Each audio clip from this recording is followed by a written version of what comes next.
Sa ibang balita, isinusulong ng Malacanang ang agarang pagpasa sa Unified Package for Livelihoods, Industry, Food and Transport o Uplift Bill. Kabilang ito sa mga tinalakay sa pulong kahapon ng Uplift Committee sa pangunguna ni Pangulong Ferdinand R. Marcos Jr.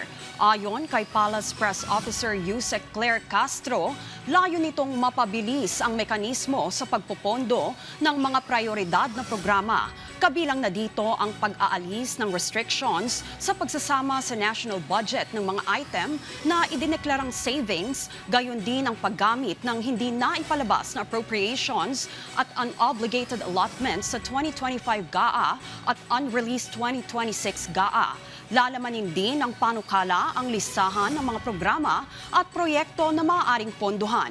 Samantala, nagbigay din ng update ang Malacanang kaugnay sa supply ng petrolyo at pagkain.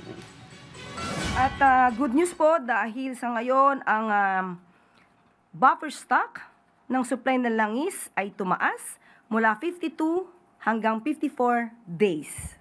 At napag-usapan din po ang malawakang rollback sa presyo ng diesel.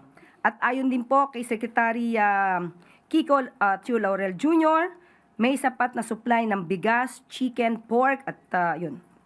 Sa Pilipinas na aabot sa katapusan ng taon. So, and by the way, meron po tayong Uplift website, www.uplift.dbm.gov.ph, kung saan makikita po natin ang pinakaprograma ng Uplift ng ating pamahalaan